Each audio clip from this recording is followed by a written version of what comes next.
샬롬 류 선생의 구속사 천국열차 유도순 목사님의 신구약 성경 파노라마를 낭독하는 시간입니다. 지금은 로마서 파노라마 7번째 시간 부르심을 입은 사람들. 요절은 1장 6절에서 7절. 너희도 그들 중에 있어 예수 그리스도의 것으로 부르심을 입은 자니라. 로마에서 하나님의 사랑하심을 입고 성도로 부르심을 입은 모든 자에게 하나님 우리 아버지와 주 예수 그리스도로 조차 은혜와 평강이 있기를 원하노라. 바울 사도는 로마서를 기록하면서 먼저 기록하는 자신이 누구인가를 말씀했습니다. 다음에 복음에 대해서 요약해서 말씀했습니다. 그리고 지금은 이 편지를 받는 사람들이 누구인가를 말씀하기 시작합니다. 예수 그리스도의 것으로 부르심을 입은 자들이라고 말씀합니다. 1. 너희는 그들 중에서 예수 그리스도의 것으로 부르심을 입은 자니라 하고 6절 로마서의 수신자들에 대하여 말씀하기 시작합니다.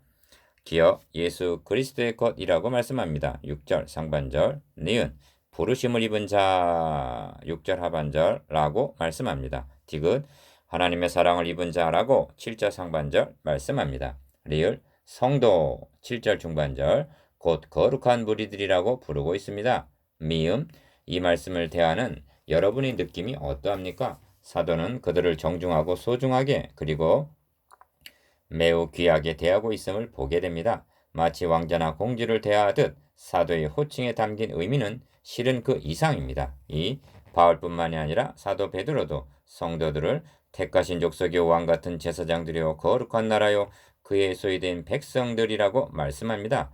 이보다 더 귀한 호칭이 무엇이 있겠습니까? 기어 자신에게 섬기라고 위임하여 주신 성도들의 신분과 지위가 이러한 자들임을 인식한다면 그들을 어떤 자세로 섬겨야 할 것인가는 자명한 일입니다. 이 점은 우리가 교회를 어떤 자세로 섬겨야만 하는가 하는 문제와 직결이 됩니다. 3.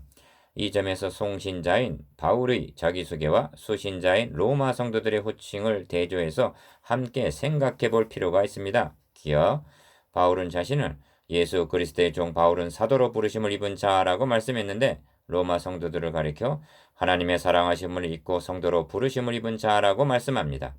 여기에는 공통 분모가 있는데 그것은 하나님에 의해서 부르심을 받은 자들이라는 점입니다. 바울은 로마 성도들과 사도인 자신을 동등한 위치에 올려놓고 있습니다. 니은 나냐 너희냐 나나 너희나 우리는 다 같은 한 분 하나님에 의해서 부르심을 받은 사람들이라는 것입니다. 물론 직분상에는 차이가 있습니다. 그러나 우리는 다 같이 하나님에 의해 부르심을 받았다는 소명에 있어서는 차별이 없습니다. 핵심은 부르심을 받았다는 점입니다. 그래서 6절에서도 예수 그리스도의 것으로 부르심을 입은 자라고 말씀하고 7절에서도 사랑하심을 입고 성도로 부르심을 입은 모든 자라고 부르심을 강조하고 있습니다. 4. 은혜에 대해서 남다른 감격을 갖고 있던 바울에게는 부르심에 대해서도 특별한 감격을 갖고 있었을 것입니다. 기어 그에게 있어서 부르심은 그의 인생을 송두리째 바꿔놓은 전환점이 되었던 것입니다. 바울이 사울아 사울아 하고 부르심을 받을 때 동행하는 자들이 있었습니다. 그러나 나와 함께 있는 사람들이 빛은 보면서도 나더러 말하시는 이의 소리는 듣지 못하더라. 사도행전 22장 9절 즉 그들은 부르심을 받지 못했던 것입니다. 우리가 부르심을 받았다는 것은 이처럼 감격스러운 것입니다. 니은 로마에는 많은 사람들이 살고 있었습니다. 그들 중에서 몇몇 사람들의 이름만이 부르심을 입은 것입니다. 부르심을 받는다는 것은 언제나 가슴을 설레게 하는 일입니다. 입상자 발표 때가 그러하고 형을 집행하기 위하여 사형수를 불러낼 때 더욱 그러합니다. 그런데 우리들의 부르심은 세상 임금에 의해서가 아닙니다. 하나님에 의해 부르심을 받는다는 것은 비할 데 없는 경이로움입니다. 디귿 오 하나님 영원한 사형에 처해져야 마땅한 저를 하나님께서 자녀로 삼으시기 위해서 불러주시다니 구원은 부르심으로 말미암는 것입니다. 미리 정하신 그들을 또한 부르시고 부르신 그들을 또한 의롭다 하시고 의롭다 하신 그들을 또한 영화롭게 하셨으니라고 말씀합니다. 8장 30절 되고 싶다고 되는 것이 아닙니다. 불러주셔야만 하는 것입니다. 5. 하나님께서는 우리들을 이렇게 부르셔서 예수 그리스도의 것이 되게 하셨다고 말씀합니다. 기억 너희도 그들 중에서 예수 그리스도의 것으로 부르심을 입은 자니라 합니다. 주님은 잡히시던 날 밤에 하신 대제사장적인 기도에서 저희는 아버지의 것이었는데 내게 주셨으며 하고 말씀하셨습니다. 요한복음 17장 6절.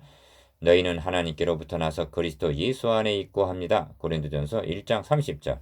우리는 본래 하나님께서 택하신 하나님의 것이었는데 우리를 구속하시도록 예수 그리스도 안에 있게 하심으로 예수 그리스도의 것이 되게 해 주셨습니다. 이유, 그러므로 예수 그리스도의 것이 된 자란 그의 세계관, 인생관, 가치관, 인생의 목적이 180도 바뀐 사람들임을 의미합니다. 기억, 우리 중에 누구든지 자기를 위하여 사는 자가 없고 자기를 위하여 죽는 자도 없도다. 우리가 살아도 주를 위하여 살고 죽어도 주를 위하여 죽나니 그러므로 사나 죽으나 우리가 주의 것이로라 합니다. 14장 7절에서 8절. 니은 너희는 너희의 것이 아니라 값으로 산 것이 되었으니 그런즉 너희 몸으로 하나님께 영광을 돌리라. 고린도전서 6장 19절에서 20절. 그런즉 너희가 먹든지 마시든지 무엇을 하든지 다 하나님의 영광을 위하여 하라 하십니다. 고린도전서 10장 31절. 디귿, 이처럼 삶의 목적이 바뀐 사람들이 예수 그리스도의 것으로 부르심을 입은 자들입니다. 주님은 내가 주를 쫓겠나이다마는 나로 먼저 내 가족과 작별하게 허락하소서 하는 자를 향해서 손에 쟁기를 잡고 뒤를 돌아보는 자는 하나님의 나라에 합당치 아니하니라 하고 말씀하셨습니다. 누가복음 9장 61절에서 62절. 그런데 어떻게 된 것입니까? 2000년이 지난 오늘날은 그리스도의 것이 되는 기준이 완화가 된 것입니다. 것입니까? 완화가 된 것입니까? 언제 제도가 바뀐 것인가요? 7. 6절에서는 너희도 그들 중에 있어 하고 7절에서는 로마에 있어 합니다. 당시 세계 중심으로 불렸던 로마에는 많은 사람들이 살고 있었을 것입니다. 그 많은 사람들 중에서 예수 그리스도의 것으로 부르심을 입었다는 것이 얼마나 경이로운 일이며 이것이 어떻게 가능하게 되었는가? 기억, 그들에게 공로가 있었기 때문입니까? 자격이 있었던가요? 아니면 남보다 선했기 때문입니까? 아닙니다. 오직 한 가지 답변만 있을 뿐입니다. 사도는 7절에서 하나님의 사랑하심을 입고 성도로 부르심을 입은 모든 자라고 말씀합니다. 하나님께서 사랑하시기 때문에 택하시고 불러주셨다는 것입니다. 니은 에베소에서는 더욱 놀라운 말씀을 듣게 되는데 곧 창세전에 그리스도 안에서 우리를 택하셨다 하고 말씀합니다. 에베소서 1장 4절. 이것은 부르심을 받는 것보다 먼저 되어진 일입니다. 이런 일이 어떻게 가능해졌단 말입니까? 사랑 안에서 그 기쁘신 뜻대로 에베소서 1장 4절 5절 즉 하나님이 사랑하셔서 우리를 택하시는 것이 기쁘셔서 그렇게 해 주셨다는 것입니다. 달리는 설명할 길이 없는 것입니다. 8. 우리에게 향하신 하나님의 사랑하심이 5장 8절에서는 우리가 아직 죄인 되었을 때 그리스도께서 우리를 위하여 죽으심으로 하나님께서 우리에게 대한 자기의 사랑을 확증하셨느니라 하고 우리를 얼마나 어디까지 사랑하셨는가 하는 점을 확증하여 주심을 대하게 됩니다. 기억, 우리는 하나님의 능력을 제한하지 말라는 말을 자주 듣습니다. 저는 어느 날 하나님의 사랑을 제한하지 말라는 내면의 음성을 듣게 되었습니다. 여러분은 시련과 역경과 고난을 당했을 때 하나님의 사랑을 의심해 본 적이 없으십니까? 여러분에게 향하신 하나님의 사랑을 제한하신 적은 없으십니까? 이에 대한 시금석이 7절 하반절인데 9. 하나님 우리 아버지와 주 예수 그리스도를 쫓아 은혜와 평강이 있기를 원하노라 하고 말씀합니다. 기억, 은혜와 평강은 은쟁반의 금사과처럼 조화를 이루는 한 쌍입니다. 하나님의 사랑하심을 입고 성도로 부르심을 입어 예수 그리스도의 것으로 부르심을 입은 자, 이것이 전적인 은혜입니다. 그리하여 자신이 하나님의 사랑하심을 입은 자요 성도여 예수 그리스도의 것으로 부르심을 입은 자임을 확신하게 될 때 평강이 있게 된다는 말씀입니다. 니은 그렇다면 여러분에게 평강이 있습니까? 시험을 만났을 때 여러분의 마음속에 평강이 있습니까? 모든 지각에 뛰어난 하나님의 평강이 그리스도 예수 안에서 여러분의 마음과 생각을 지켜주시던가요? 빌립보서 4장 7절. 만일 없다면 원인이 어디에 있는 것일까요? 하나님 편에 있습니까? 아니면 여러분에게 문제가 있는 것일까요? 9. 어디서부터 오는 은혜와 평강이라고 말씀합니까? 하나님입니까? 좀 더 자세히 보십시오. 하나님 우리 아버지입니다.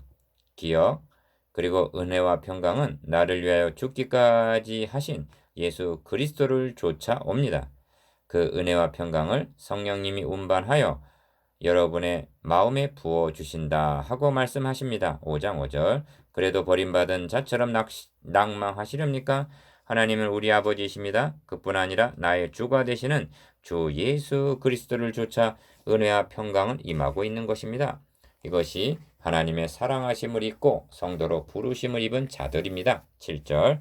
묵상해 봅시다. 1. 바울은 로마서의 수신자들을 무엇이라 불러주고 있습니까? 2.